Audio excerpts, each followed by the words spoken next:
วัสดีครับผมมาถักมาถ่ายกันย่ำมือแรงครับเวลา17 นาฬิกาประมาณ8 นาที9 นาทีโดยประมาณครับกับช่องไทยซีเกตชาแนลกับบรรยากาศมือนี้ครับอึมครึมอยู่ในป่ากล้วยครับ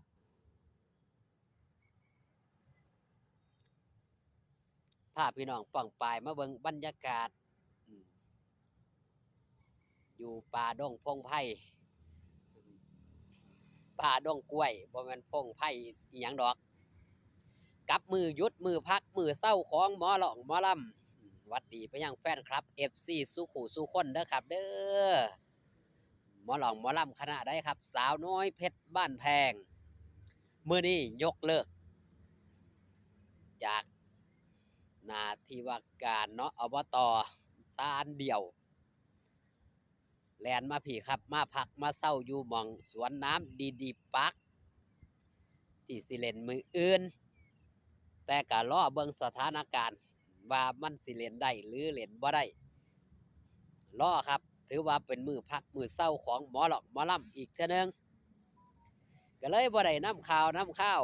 ของหมอหลอกหมอลำมาหยังครับมาเว้าให้สู่พี่สู่น้องฟังหลายๆมื้อนี้ก็เลยพามาเบิ่งบรรยากาศป่ากล้วยครับมาเบิ่งกล้วยจักสายพันธุ์หยังแหน่ต่อสายพันธุ์หยังแหน่ก็บ่จักดอกครับแต่ว่ามันก็สิมีความพิเศษของกล้วยในในหยังครับในสวนนี่เดี๋ยวสิพาพี่น้องมาเบิ่งว่ามันมีความพิเศษจังใดแตกต่างจากหมองอื่นจังใดสิพามาเบิ่งกันครับเป็นกล้วยเตี้ยอีหลีเฮาสิได้เห็นกล้วยเตี้ยแบบต้นอวบๆใหญ่ๆแม่นบ่ครับสูงประมาณสักร้อยบ่ถึง2 เมตรหรือว่า2 เมตรอยู่ประมาณนั้นครับแต่ตัวนี้กล้วยเตี้ยที่ว่าน้อยกว่านั้นครับพี่น้องอยู่สักประมาณ60เซนนี่ครับนี่เดี๋ยวเสียผ้านั่งเดี๋ยวผมนั่งกันเด้อนี่ครับ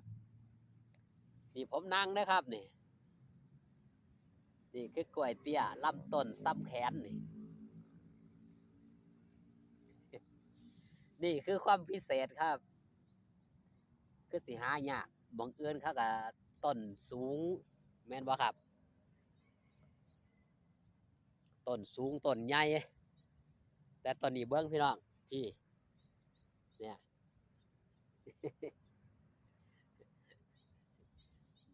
พามาเบิ่งความเป็นธรรมชาติครับเว้าเว้าจ๋าจีจอย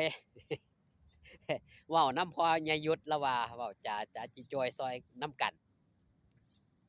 ถือว่ามื้อนี้ฝนตกทั่วถึงตกทั่วฟ้าแม่นแถบภาคอีสานบ้านเฮานี่โอ้ยบางหม่องบางบอนพุ่นล่ะครับตกตั้งแต่3-4 ทุ่มบ่ทันเซาอยู่ก็มีว่าซั่นบางหม่องบางบอนแต่อยู่ทางหม่องกำไทยศรีเกตอยู่นี่หม่องเฮ็ดการเฮ็ดงานอยู่ข้างในพุ่นครับนี่ป่ากล้วยมันอยู่หม่องสวนข้างๆหม่องเฮ็ดงานก็เลยได้ออกมารีแลกซ์พักผ่อนพาพี่น้องชมบรรยากาศครับท้องฟ้าอึมครึมมื้อนี้ขมุกขมัวบ่มีแดดเบิดมื้อฝนก็ละลึมแต่ช่วงนี้ก็ถือว่าหยุดแล้วครับนี่หยุดแล้วก็ถือกล้องมือเดียวเนาะพี่น้องเนาะบ่ได้ใส่ไม้กันสั่นเด้อครับใส่มือถือซื่อๆก็มันสั่นมันค่อนก็อย่าว่าเด้อครับเด้อย่างไปนำคุยกันไปนำก็ให้เบิ่งเล็กๆน้อยๆครับต้นกล้วยเอ่อบางหม่องบางบอนเนาะหกเนี่ยจักหน่อยบ่ไอ้คนสวนบ่ทันได้ตัดบ่ตัดหญ้าว่าซั่นเถาะก็เลยเบิ่งหกปลูกทิ่มปลูกทุ่มไปจังซั่นครับบ่ได้ว่าปลูกให้ดูแลบ่ได้ใส่ปุ๋ยปลูกกล้วยนี่บ่ได้ใส่ปุ๋ยนะครับนี่ปลูกทิ่มใหญ่ก็ใหญ่บ่ใหญ่ก็แล้วจังซี้นะครับ นี่ก็นี่ใกล้สิได้ตัดแล้วครับนี่แก่แล้วนี่นี่ก็ใกล้สิได้ตัดแล้วแก่แล้วนี่ครับบรรยากาศยามมื้อแลงเราก็จะได้เห็นความเป็นธรรมชาติสีเขียวพักผ่อนสายตาไปในตัวเดี๋ยวสิพาเบิ่งอีกอย่างหนึ่งครับ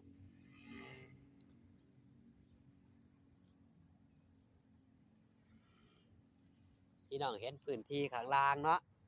นี่เฮาสิเห็นเป็นดอกอยู่นี่นี่นี่ก็นี่ก็คือดอกผักบุ้งผักบุ้ง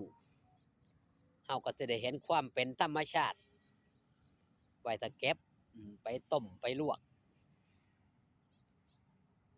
บ่มีหยังหลายครับพืชพันธุ์อยู่ในนี้ก็สิเห็นอยู่บ่ว่าจะเป็นต้นอีทอนก็มีต้นกุมต้นกามก็มีก็สิมีหลากหลายอยู่ครับที่ให้เห็นนี่คือความเป็นธรรมชาติก็บ่ได้อันนี้นะครับเด้อยกบ่ได้ยกไอ้หน้ากล้องให้มันเห็นชัดๆข้างหน้าจังซี่เนาะยกสูงบ่ได้มีไม้ปวดแขนว่าซั่นเถาะยามมื้อแลงก็เป็นจังซี่ครับใกล้จะเลิกงานแล้วเฮาก็มาเบิ่งบรรยากาศคุยกันไปนำมื้อนี้เป็นมื้อพักผ่อนหลาน้อยอุ๋งอิ๋งก็คือสิได้เดินทางมาทางพี่ล่ะครับแถวสวนน้ำดีๆปากมาหาพักผ่อนอยู่ทางพี่รอคิวงานเนาะรองานรอสิได้เล่นรอสิได้เฮ็ดการเฮ็ดงานสำหรับหลาน้อยอุ๋งอิ๋งเองถือว่าเป็นหยังครับเป็นศิลปินต้นแบบของความสำเร็จต้นแบบของความรับผิดชอบนั่นคือเป็นสิ่งที่เป็นตัวอย่างให้รุ่นน้องๆเอาเป็นตัวอย่างเอาเป็นแบบอย่างหลายผู้หลายคนเอาเป็นไอดอลว่าซั่นเถาะขอบคุณที่เข้ามาเบิ่งขอบคุณที่เข้ามาแย่งเด้อครับเด้อกับบรรยากาศนี่ครับช่องไทยซีเกตชาแนลกับบรรยากาศยามมื้อแลง